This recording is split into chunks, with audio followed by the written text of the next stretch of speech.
سبيل الدموع سبيل مريح. السلام علیکم ورحمۃ اللہ وبرکاتہ. نحمده ونصلي على رسوله الكريم. اما بعد فاعوذ باللہ من الشیطان الرجیم. بسم اللہ الرحمن الرحیم. رب اشرح لي صدری ويسر لي امری واحلل عقدۃ من لسانی یفقهوا قولی. یا ایھا الذین آمنوا کتب علیکم الصیام کما کتب علی الذین من قبلکم لعلکم تتقون.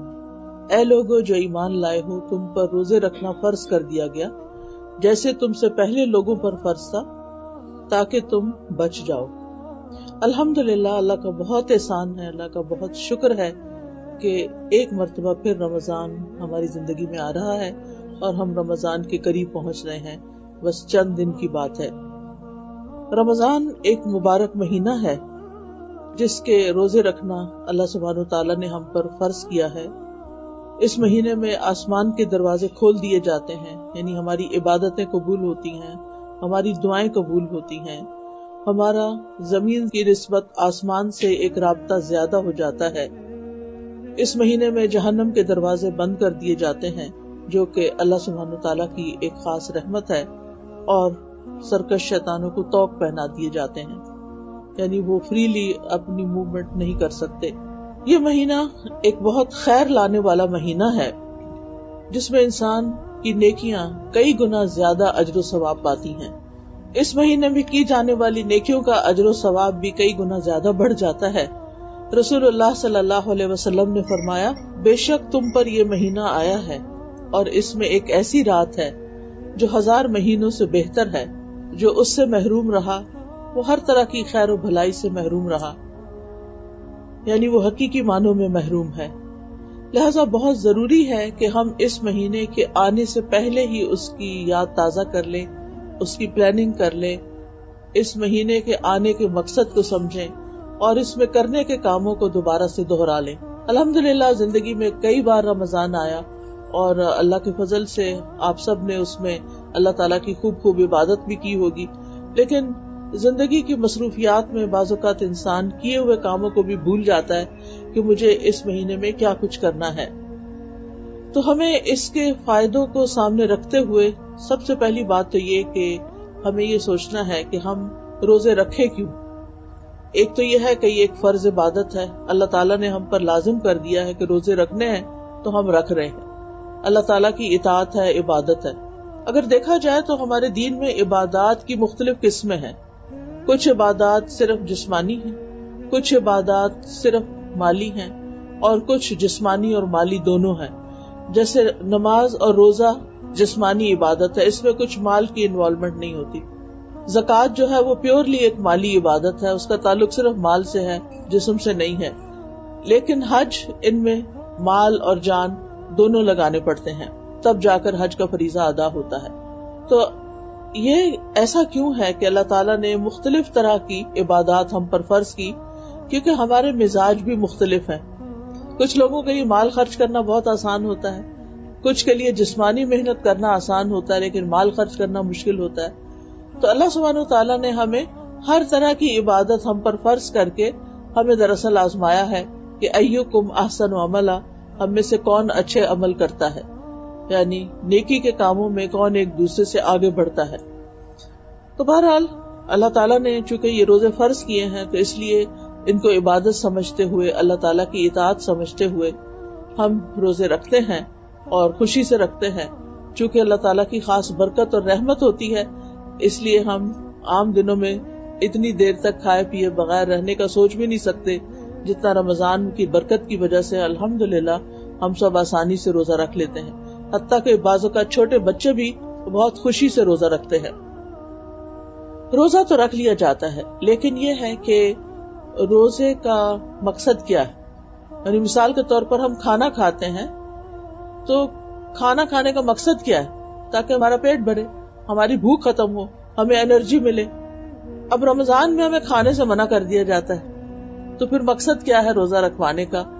اس کا مقصد یہ ہے کہ اسپرچولی ہم اسٹرانگ ہو، ہماری روح طاقتور ہو اور ہمارا ایمان مضبوط ہو، ہمارا اللہ تعالیٰ سے تعلق مضبوط ہو اور ہم پہلے سے زیادہ بہتر انسان بن جائیں.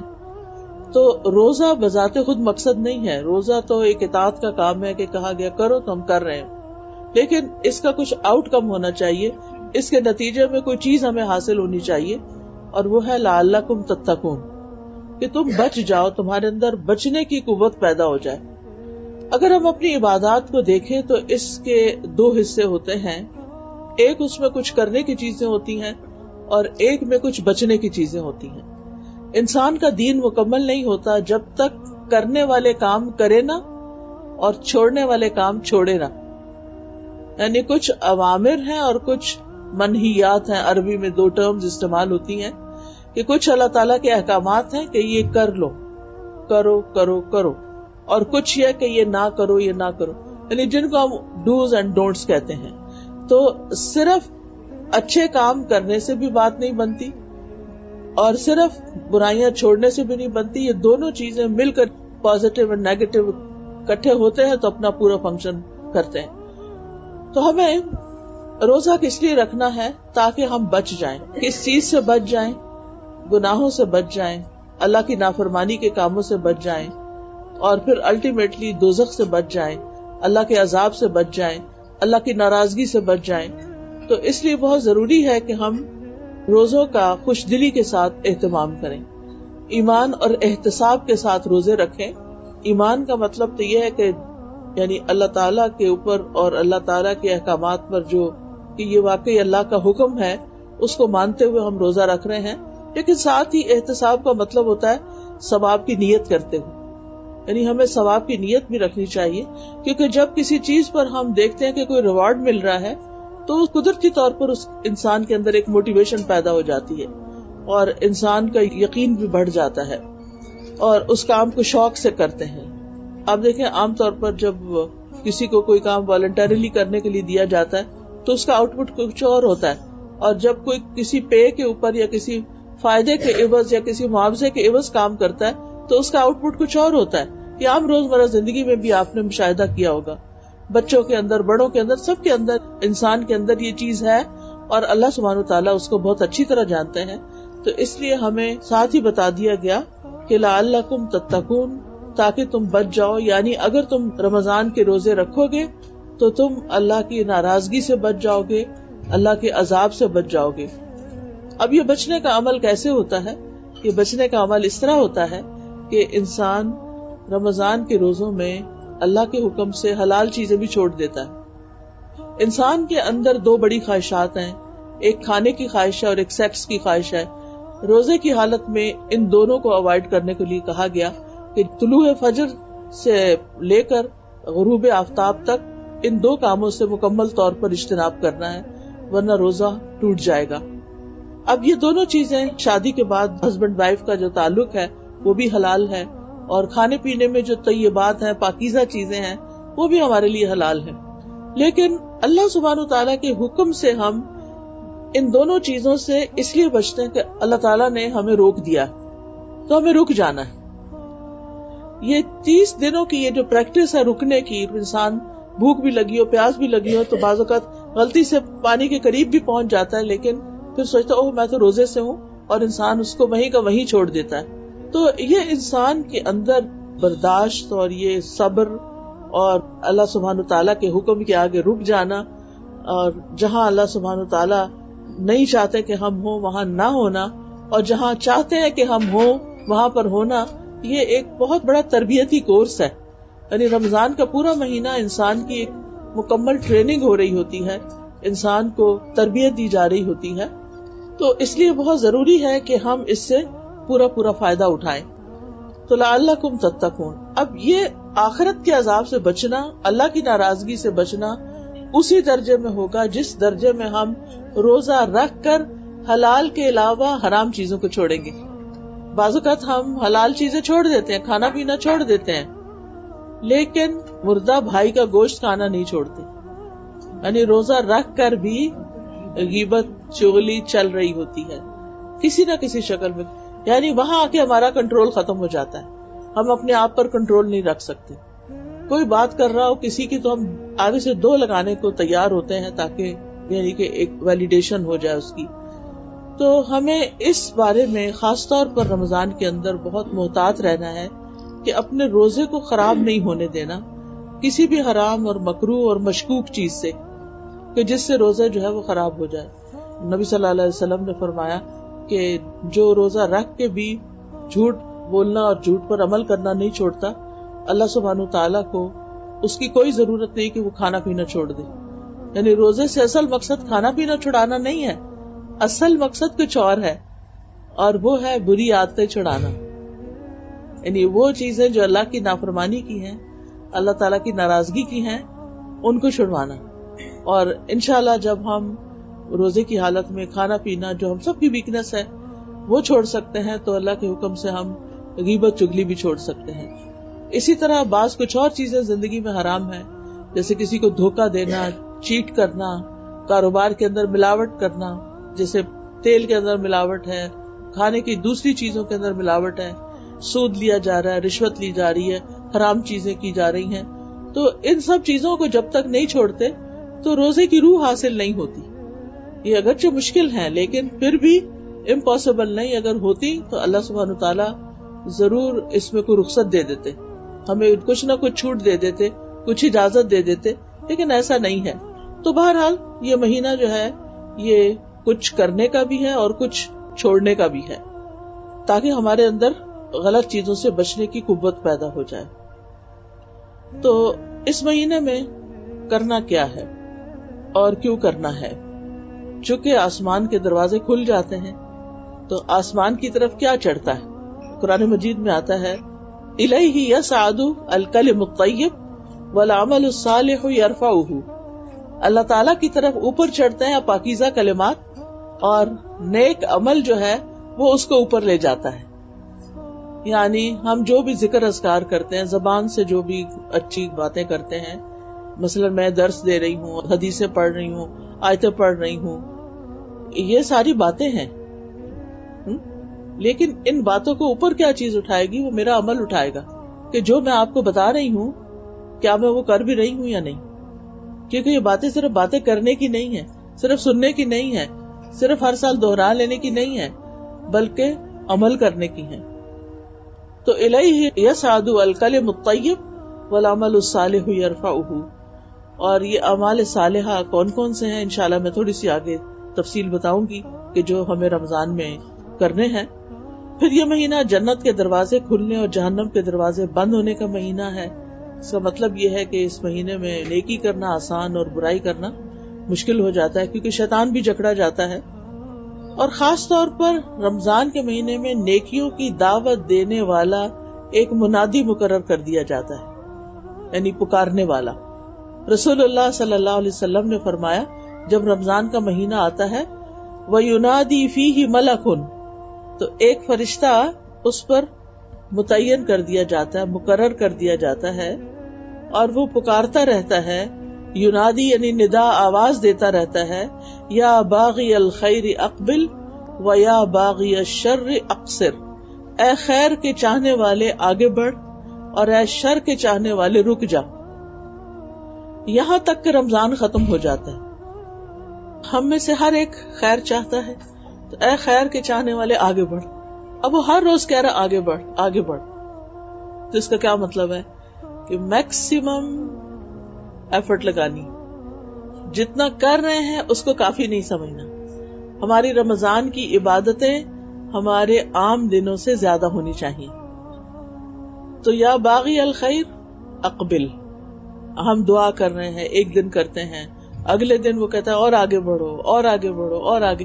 اسی وجہ سے آپ دیکھیں کہ رمضان کی عبادتیں ہوتے ہوتے جب آخری عشرہ آتا ہے تو اس میں اور بھی زیادہ زور پکڑ جاتا ہے یہ ساری عبادت اور کوشش اور محنت. نبی صلی اللہ علیہ وسلم آخری راتوں میں خود بھی جاگتے تھے اور اپنے گھر والوں کو بھی جگاتے تھے، یعنی راتیں ان کی جاگتی تھی.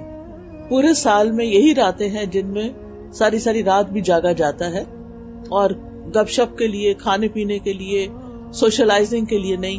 کیونکہ بعض لوگ اکٹھے ہو کے عبادت کرتے ہیں، پھر وہ ہنسی مذاق شروع ہو جاتا ہے اور دعاؤں سے توجہ کم ہو جاتی ہے، اور چیزیں بیچ میں آ جاتی ہیں، کھانے پینے کے لمبے چوڑے اہتمامات شروع ہو جاتے ہیں. تو ان چیزوں سے بھی ہمیں بچنے کی ضرورت ہے. تو یا باغی الخیر اقبل و یا باغی الشر اقصر. تو رمضان ایک ایسا مبارک مہینہ ہے جس میں نیکی کے مواقع جمع ہو جاتے ہیں. یعنی ہم نے روزہ بھی رکھا ہوتا ہے, ہماری نمازیں بھی ہو رہی ہوتی ہیں, تہجد یا تراویح بھی ہو رہی ہوتی ہے, پھر صدقہ خیرات بھی ہو رہا ہوتا ہے, عمرے پہ بھی لوگ چلے جاتے ہیں. یعنی رمضان کا مہینہ اتنا مبارک مہینہ ہے کہ جس میں ساری نیکیاں بیک وقت ہو رہی ہوتی ہیں, اکٹھی ہو جاتی ہیں. عام دنوں میں ہم کبھی ایک کام کرتے ہیں, کبھی دوسرا کرتے ہیں, کبھی روزہ رکھ لیا, کبھی نہیں رکھا, کبھی صدقہ خیرات زیادہ ہو گیا, کبھی نہیں ہوا.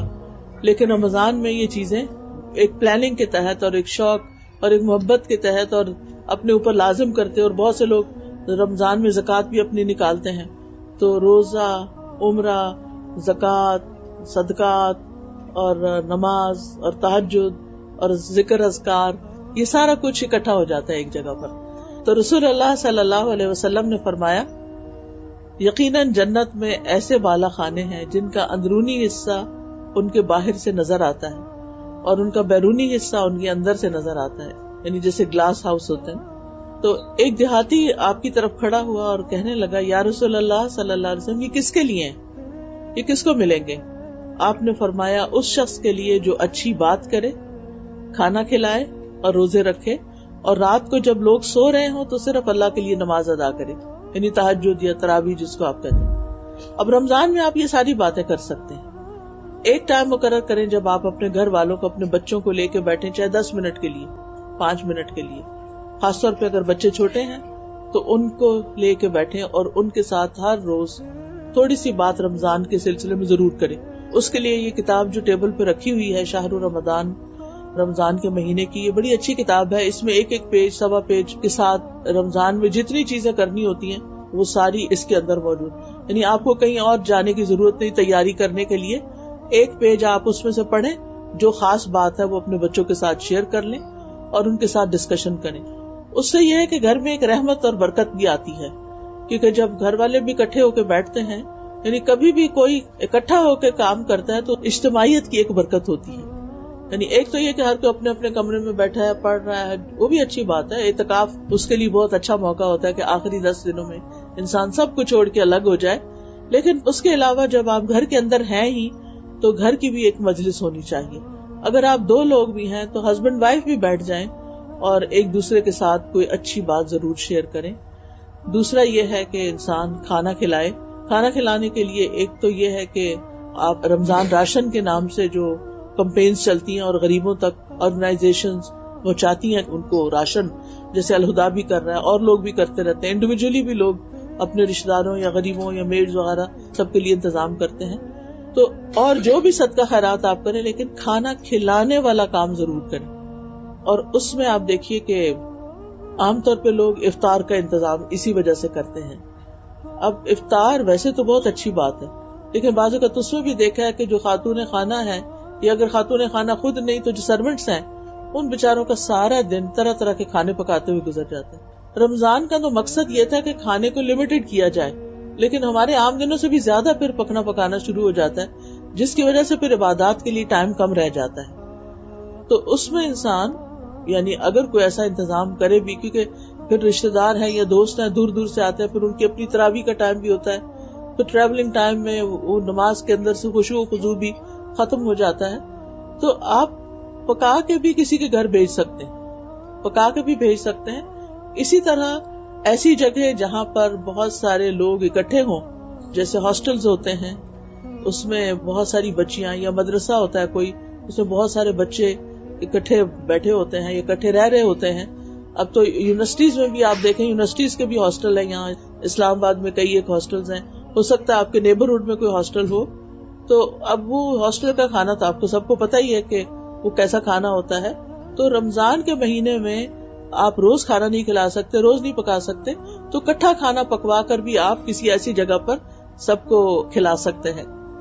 پھر اسی طرح روزے تو رکھنے ہی ہیں, اور رات کو جب سو رہے ہوں تو صرف اللہ کے لیے نماز. حافظ ابن رجب کہتے ہیں, یہ تمام کے تمام اعمال رمضان میں سرزد ہوتے ہیں, بس مومن کے لیے رمضان میں سب کچھ جمع ہو جاتا ہے, روزہ, قیام, صدقہ اور اچھی گفتگو.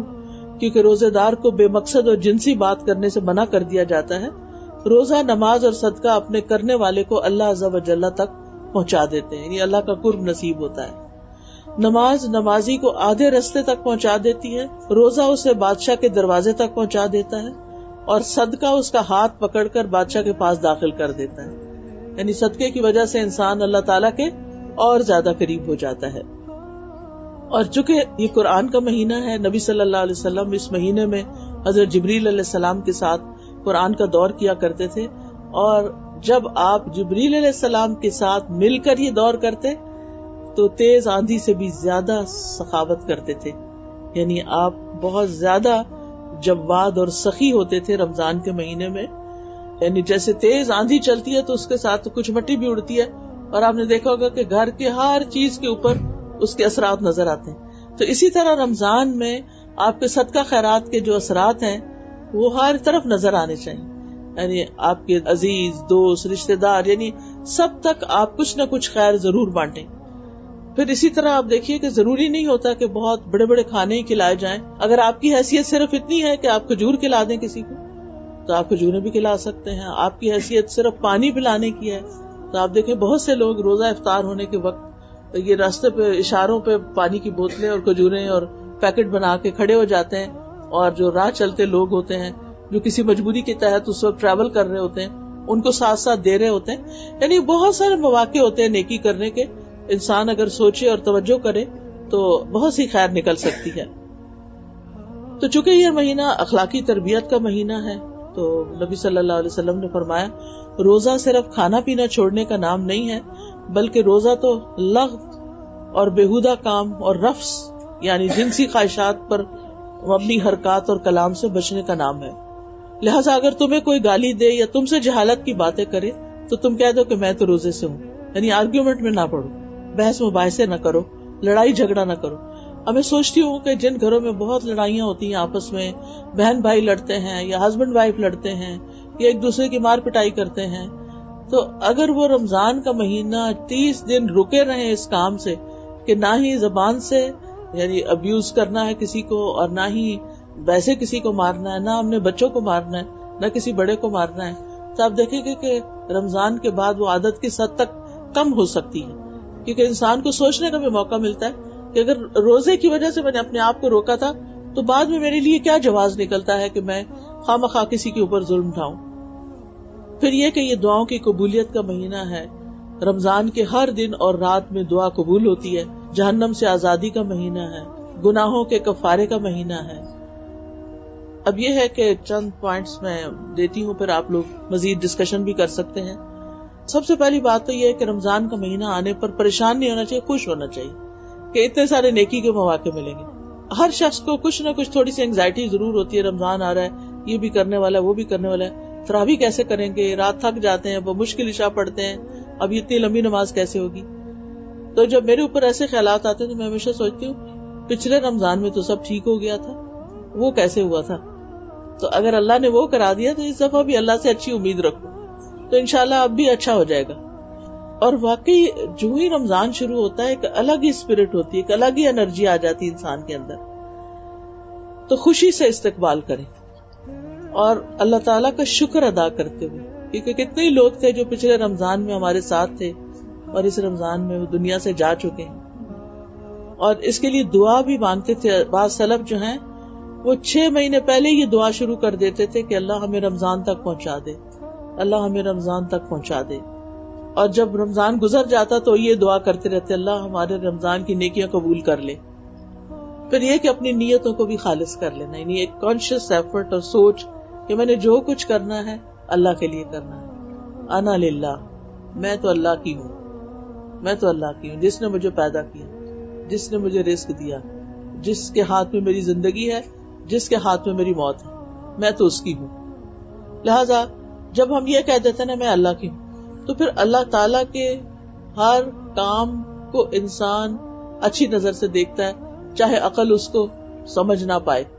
اللہ کا ہر فیصلہ اچھا لگتا ہے. تقدیر کے متعلق انسان کی شکایتیں دور ہو جاتی ہیں. اللہ تعالیٰ کے اقوال، افعال، تقدیر، شریعت سب سے انسان ایگری کرنے لگتا ہے. اور پھر اگر انسان سوچتا کہ حیاتی کلہ للہ، میری ساری زندگی اللہ کے لیے، تو پھر جو بھی کام انسان اس وقت کر رہا ہوتا ہے، چاہے ماں باپ کی خدمت ہے، چاہے بچوں کا خیال رکھنا ہے، چاہے نیبرز ہیں، چاہے دین کا پڑھنا پڑھانا، کوئی بھی چیز ہے، میں جب اللہ کے لیے کر رہی ہوں تو پھر مجھے پریشانی نہیں ہونی چاہیے، کیونکہ چھوٹی چھوٹی چیزیں بعض اوقات ہمیں پریشان کر دیتی. مثلاً ہم دورہ قرآن سننے یا کرنے جا رہے ہیں، راستے میں اشارہ بند ہو گیا، تو اب ہمارے پٹھے کیوں کھچنے لگ گئے ہیں؟ کوئی نہیں، کوئی ضرورت نہیں ہے، ریلیکس رہیں، اللہ جب چاہے گا پہنچا دے گا. آپ تو اپنے ٹائم پر نکلے تھے، لیکن آگے آپ کو تو نہیں پتا تھا کہ روڈ بلاک ہوگی، اور آج کل تو حالات ایسے ہیں کہ کسی وقت کچھ بھی بلاک ہو جاتا ہے اور کچھ بھی ملک میں چل پڑتا ہے. تو اب آپ اس کو پوری طرح ریلیکس ہیں. آپ پہنچ گئے ٹائم پر تو بھی خوش ہیں، اگر تھوڑا سا لیٹ ہو گئے تو بھی خوش ہیں، اگر پہلے پہنچ گئے تو بھی خوش ہیں، کیونکہ حیاتی کلہ للہ، سب کچھ میرا تو اللہ ہی کے لیے ہے. لہٰذا یہ چیز انسان کو اتنا سکون بخشتی ہے، اتنا اطمینان دیتی ہے کہ میں نے اسباب اختیار کر لیے، اور پھر اس کے بعد میں جہاں بھی ہوں، جس بھی سچویشن میں. بعض اوقات ایسا بھی ہوتا ہے کہ ہم پچھلے رمضان میں کوئی بہت اچھا کام کر رہے تھے، مثلاً عمرے پہ چلے گئے، مثلاً کوئی اور اللہ نے نیکی کا کام کرا دیا، اس سال وہ اپرچونٹی نہیں ہے، اب بے چینی کی ضرورت نہیں ہے، کوئی بات نہیں، اب اس وقت اللہ نے جہاں رکھا ہے میں اس کو بھی نیکی سمجھ کے کروں گی، کیونکہ دین اور دنیا الگ الگ چیزیں نہیں ہیں. اگر ہم دین کو دنیا کمانے کے لیے استعمال کرتے ہیں تو اس کا کوئی اجر و ثواب نہیں، اور اگر ہم دنیا کے کام دین کے فائدے کے لیے کرتے ہیں تو اجر ہی اجر ہے. دنیا کے کام میں بھی اجر ہے، اور اگر دین کا کام اللہ کے لیے کرتے تو اجر ہے. تو اس لیے انسان کو جو بھی کوئی کام کرے وہ خوشی خوشی کرے. رمضان میں کبھی بھوک بھی لگ جاتی ہے، کبھی تھکاوٹ بھی زیادہ ہو جاتی ہے، اور پھر نفس کے خلاف ہوتا ہے کچھ کام کرنا، لیکن انسان خوشی سے کر لے. پھر یہ کہ رمضان سے پہلے استغفار کی بھی کثرت کرے تاکہ ساری رکاوٹیں دور ہو جائیں. یہ ہمارے اپنے ہی گناہ ہوتے ہیں جن کی وجہ سے ہم سے نیکی کے مواقع چھن جاتے ہیں. یعنی ہم نے سوچا ہوتا ہے کچھ کرنے کا اور وہ ہوتا ہی نہیں، کوئی ہمارا گناہ بیچ میں رکاوٹ بن جاتا ہے. تو استغفار کرنے سے آپ نے دیکھا ہوگا رزق کے دروازے کھلتے ہیں، بارشیں برستی ہیں، اللہ تعالیٰ مال اور اولاد میں برکت ڈالتا ہے، یعنی کہ ساری رکاوٹیں ختم اور دعائیں قبول، اور بندے کو جو چاہیے تھا وہ اسے مل گیا. تو رمضان بھی چونکہ نیکیوں کا مہینہ ہے، اس لیے اللہ کی توفیق سے نیکی ہو سکتی ہے، اور اللہ کی توفیق اس بندے کے ساتھ ہوتی ہے جو اللہ سے توبہ استغفار کرتا رہتا ہے. پھر یہ کہ رمضان میں چونکہ قرآن نازل ہوا تھا، شہر رمضان الذی انزل فیہ القرآن، لہذا قرآن کے ساتھ ہمارا خاص تعلق ہونا چاہیے. اس کا پڑھنا، اس کا سمجھنا، اس کا پڑھانا، اس کو پھیلانا، یعنی کوئی بھی ڈائریکٹ انڈائریکٹ تعلق اس کے ساتھ ہر صورت ہونا چاہیے. کم از کم منیمم ایک قرآن تو ضرور ختم ہونا چاہیے، یعنی اس سے کم نہیں. عبداللہ بن مسعود کہا کرتے تھے کہ جو ایک مہینے میں ایک قرآن ختم نہیں کرتا وہ دراصل قرآن کو چھوڑے ہوئے ہے. حجر القرآن ہے نا، جو قرآن مجید میں آتا ہے سورۃ بنی اسرائیل میں، وقال الرسول یا رب ان قوم اتخذوا هذا القرآن مہجورا، کہ رسول قیامت کے دن کہیں گے اے رب میری اس قوم نے اس قرآن کو چھوڑ دیا تھا. آپ کی قوم کون ہے؟ دو طرح کی ہے، ایک جنہوں نے آپ کی بات پہ لبیک نہیں کہا اور جنہوں نے آپ کی بات پہ لبیک کہا، دونوں ہی آپ کی امتیں ہیں. ایک امت اجابت ہے اور دوسری جو ہے وہ امت دعوت ہے. تو امت اجابت کون ہے؟ ہم لوگ امت اجابت ہیں جنہوں نے آپ کی بات مان لی. اور امت دعوت کون ہے؟ کہ جن تک رسول اللہ صلی اللہ علیہ وسلم کی دعوت جانی چاہیے، جن تک اسلام کا پیغام پہنچنا چاہیے. تو جنہوں نے دعوت قبول کر لی اور پھر اس کے بعد کچھ کیا ہی نہیں، قرآن کے ساتھ کوئی تعلق ہی نہیں، تو رسول صلی اللہ علیہ وسلم قیامت کے دن اس کے خلاف گواہی دیں گے کہ یار اب اس قوم نے، ان لوگوں نے قرآن کو چھوڑ رکھا تھا. تو مہینے میں ایک دفعہ قرآن ختم نہ کرنا حجر القرآن میں آتا ہے. صحابہ جو تھے وہ 8 دن میں، ہفتے بھر میں ختم کر لیا کرتے تھے. چلے ہماری مصروفیات اور کام ایسے ہیں، لیکن ایک پارے کا ٹارگٹ تو رکھ ہی لینا چاہیے ہمیں، اور رمضان میں تو ضرور رکھنا چاہیے. کچھ صبح میں پڑھ لیں، کچھ دوپہر میں پڑھ لیں، کچھ شام کو پڑھ لیں. پھر ایک جو ہے وہ تراویح میں اگر ختم ہو جائے تو بہت اچھا ہے، چاہے خود پڑھیں موبائل سے پڑھ لیں, آئی پیڈ سے پڑھ لیں, یا پھر کسی امام کے پیچھے پڑھ لیں, یا اپنے گھر میں کسی بچی کو جس نے حفظ کیا ہوا ہو اس کو بلا کے اپنے گھر والوں محلے والوں کو ساتھ ملا کے کوئی انتظام کر لیں. یعنی ہر ایک کی اپنی پرسنل ارینجمنٹ اینڈ پریفرنس ہے, کس کو کہاں زیادہ مزہ آتا ہے اس کے مطابق وہ کام کر لیں. لیکن یہ میک شور کریں کہ قرآن کے ساتھ عام دنوں کی نسبت زیادہ تعلق ہے. قرآن مجید بھی اس مہینے میں نازل ہے, سابقہ کتب بھی اسی مہینے میں نازل ہوئی تھی. یعنی یہ مہینہ اللہ کی طرف سے وحی آنے کے لیے ایک خاص مہینہ ہے. اسی لیے اگر اس مہینے میں سمجھ کر قرآن پڑھا یا سنا جائے تو دلوں پہ زیادہ اثر کرتا ہے, کیونکہ یہ ہدایت کی کتاب ہے. پھر یہ ہے کہ صرف دن کو نہیں پڑھے, رات کو بھی اس کا اہتمام ضرور ہونا چاہیے, اور خاص طور پر تراویح میں, اور اس سے بڑھ کر لیلۃ مبارکہ میں, کیونکہ انا انزلناہ فی لیلۃ مبارکہ, ہم نے اس قرآن کو مبارک رات میں نازل کیا تھا, اور وہ رمضان کی راتوں میں سے ایک رات تھی, شب قدر. کہا جاتا ہے کہ 27ویں رات تھی.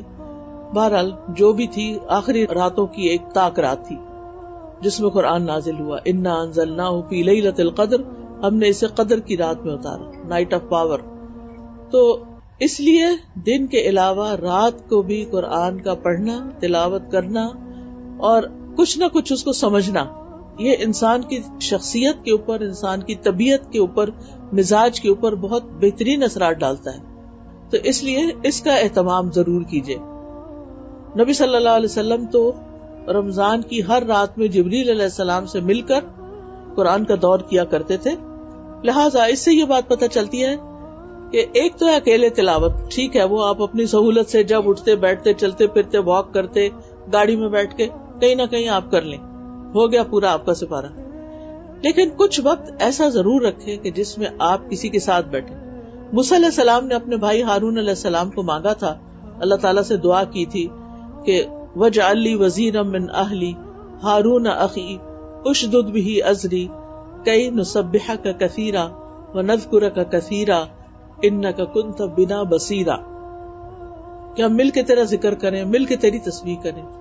جب انسان یعنی جماعت سے نماز پڑھتا ہے تو اس کا اپنا ہی ایک اثر ہوتا ہے, ایک مجلس میں بیٹھ کے قرآن پڑھتا ہے تو اس کا اپنا ہی ایک اثر ہوتا ہے. تو اس کا بھی اہتمام, جہاں کہیں دورہ قرآن ہو رہا ہو. آج کل سب نے اپنی سہولت دیکھ لی ہے کہ وہ آن لائن چیزیں مل جاتی ہیں. کسی اشد مجبوری بیماری کی صورت میں تو ٹھیک ہے, آپ آن لائن کچھ کر لیں, گھر میں کر لیں. لیکن اگر آپ کو اللہ نے کوئی بھی سہولت دی ہے, گاڑی ہے آپ کے پاس, اور باقی گھر کے کام کاج کے لیے آپ کے پاس ہیلپ موجود ہے, کچھ وقت علم کی مجلس میں, قرآن کی مجلس میں ضرور جا کر بیٹھے, کہ اس کی اپنی وائبز ہوتی ہیں.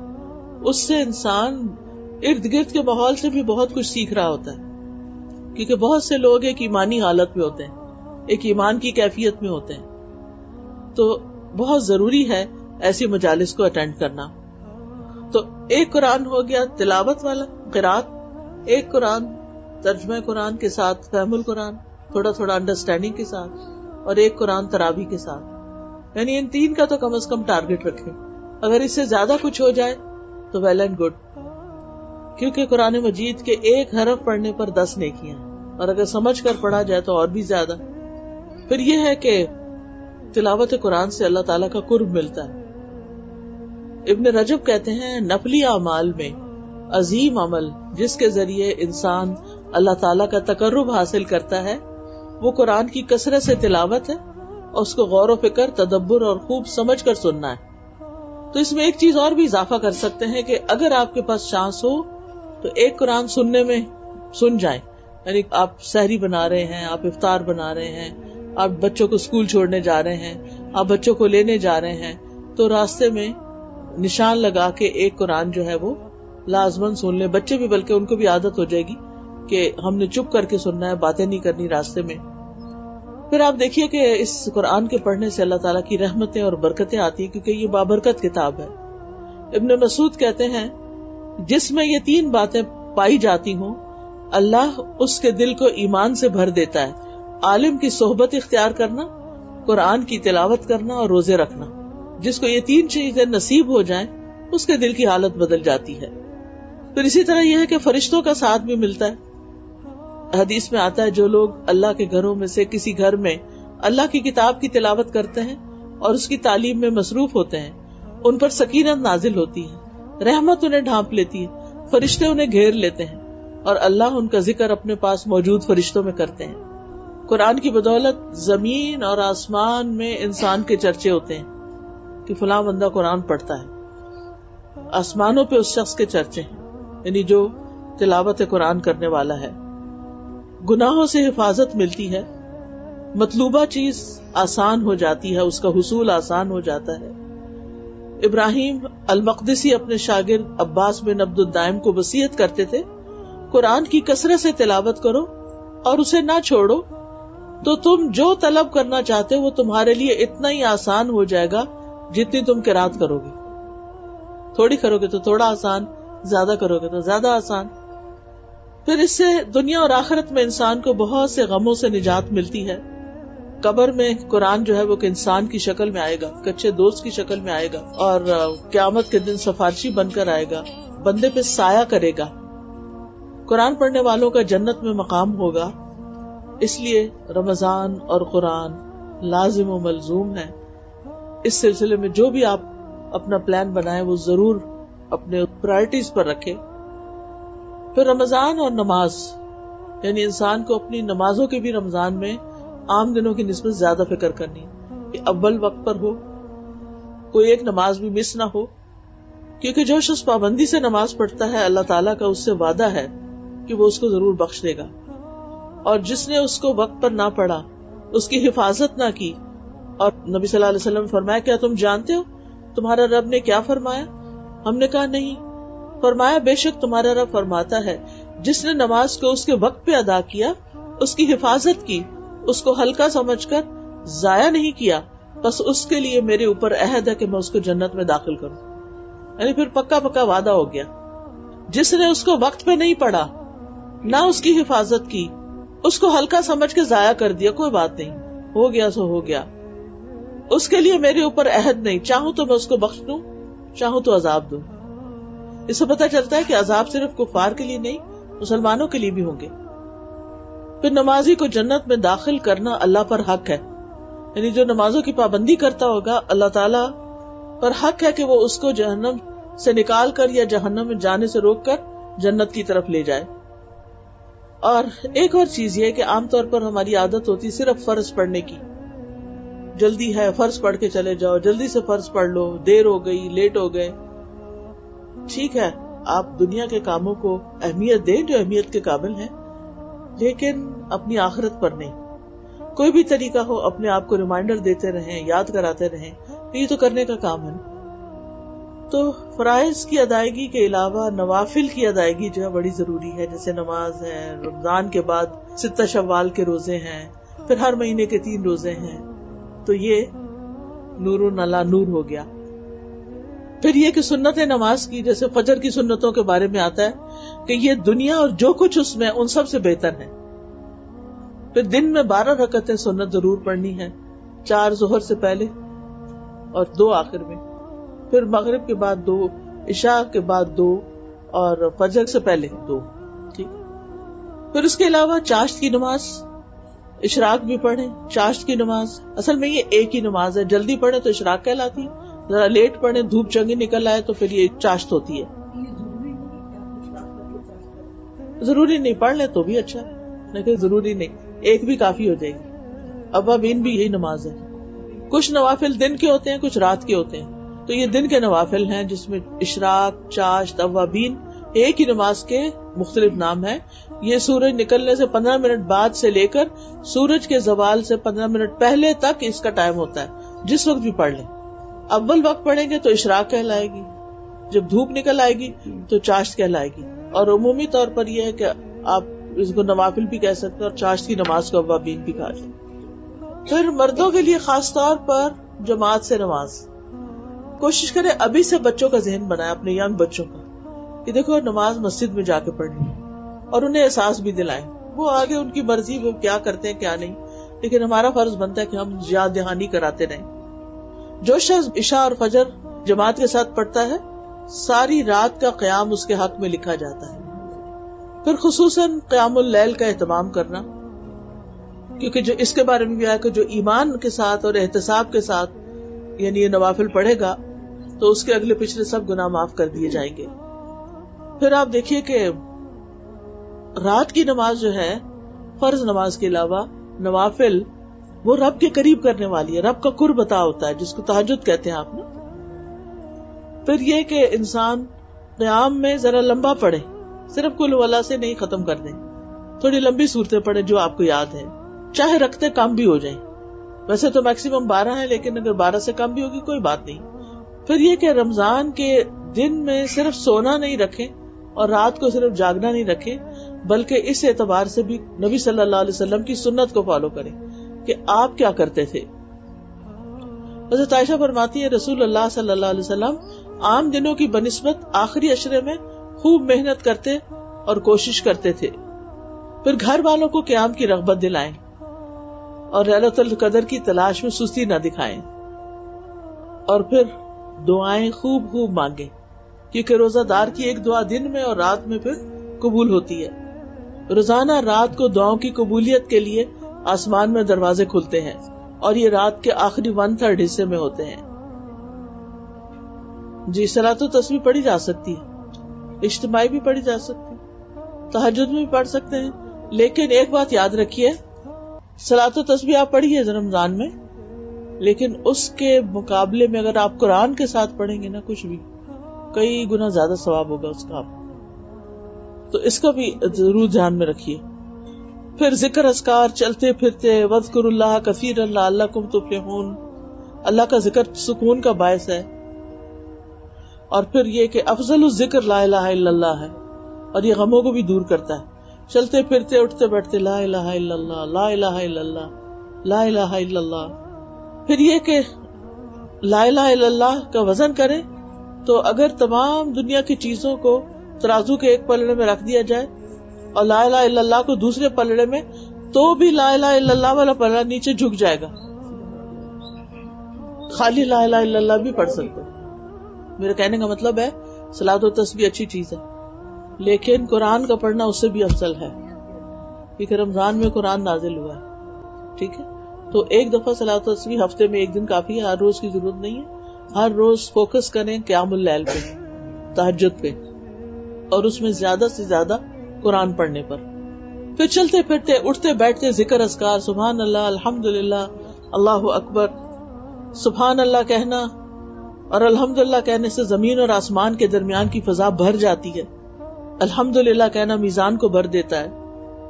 جو شخص سبحان اللہ العظیم و بحمدہ کہتا ہے اس کے لیے جنت میں کھجور کا ایک درخت لگا دیا جاتا ہے. اور جو شخص 100 دفعہ یہ کلمہ پڑھ لے، لا الہ الا اللہ وحدہ لا شریک لہ لہ الملک و لہ الحمد وہو علی کل شیء قدیر، تو اسے 10 غلام آزاد کرنے کے برابر ثواب ملے گا. 100 نیکیاں اس کے اعمال نامے میں لکھی جائیں گی، 100 برائیاں اس سے مٹا دی جائیں گی. وہ سارا دن شام تک شیطان کے شر سے محفوظ رہے گا. کوئی شخص اس سے بہتر عمل لے کر نہیں آئے گا، البتہ جو شخص اس سے زیادہ عمل کرے اس کا ثواب پھر زیادہ ہوگا. پھر استغفار کے فائدے، صدقہ خیرات ان دنوں میں بہت کرنا چاہیے، کیونکہ رمضان میں ہر نیکی جو ہے وہ زیادہ فائدہ آپ پاتی ہے، اور صدقہ جو ہے وہ آگ سے بچاؤ کا ذریعہ بھی ہے. عرش کے سائے میں جگہ نصیب ہوگی جس نے صدقہ پوشیدہ طور پر کیا کہ بائیں ہاتھ کو بھی خبر نہیں ہوئی کہ کیا کیا. اور عمومی طور پر ہر نیک کام میں آگے بڑھیں، فاستبقوا الخیرات. نیکی کا ہر کام شوق سے کریں، روزہ شوق سے رکھیں، نماز شوق سے پڑھیں، اپنے یعنی کہ اس ایکسائٹمنٹ کو شو کریں ایک دوسرے پر. یہ نہیں کہ ہائے مجھے آج بڑا روزہ لگ رہا ہے، اور دوسرا کہ ہائے وہ ساروں کو کنٹیجیس بیماری لگ جاتی ہے. پھر چھوٹی چھوٹی نیکیوں میں لوگوں سے آگے رہنے کی کوشش کریں. والدین کے ساتھ نیکی، ان کی طرف سے صدقہ خیرات ضرور کریں اگر فوت ہو چکے ہیں. لوگوں کے لیے فائدے کا بنے، سلام پھیلائیں، اچھی باتیں کریں، کسی کو پانی کا ایک گھونٹ ہی پلا دیں. اللہ سبحانہ تعالیٰ سے دعا ہے کہ وہ نیکی کرنے کو آسان کر دے ہمارے لیے اور برائی کرنے کو مشکل کر دے، اور ہمیں اس مہینے سے پورا فائدہ اٹھانے کی توفیق دے. سبحان اللہ والحمد للہ ولا الہ الا اللہ واللہ اکبر ولا حول ولا قوة الا باللہ. اللہم صلی علی محمد وعلى آل محمد كما صليت على إبراهيم وعلى آل إبراهيم إنك حميد مجيد اللهم بارك على محمد وعلى آل محمد كما باركت على إبراهيم وعلى آل إبراهيم إنك حميد مجيد ربنا آتنا في الدنيا حسنة وفي الآخرة حسنة وقنا عذاب النار ربنا لا تزغ قلوبنا بعد إذ هديتنا وهب لنا من لدنك رحمة إنك أنت الوهاب۔ یا رب العالمین جو کچھ ہم نے پڑھا ہے ہمیں اس پر عمل کی توفیق عطا فرما۔ یا اللہ ہماری جتنی بہنیں بھی یہاں آئی ہیں ان کا آنا قبول فرما۔ یا رب العالمین یا ارحم الراحمین ہم سب کو وسیع علم عطا فرما، ہماری مشکلات آسان فرما، ہمیں دنیا اور آخرت کی رسوائی سے بچا۔ یا اللہ تمام بیماروں کو صحت عطا فرما، تمام دکھی لوگوں کے دکھ دور فرما۔ یا رب العالمین ہمارے بچوں کو نیک ہدایت دے۔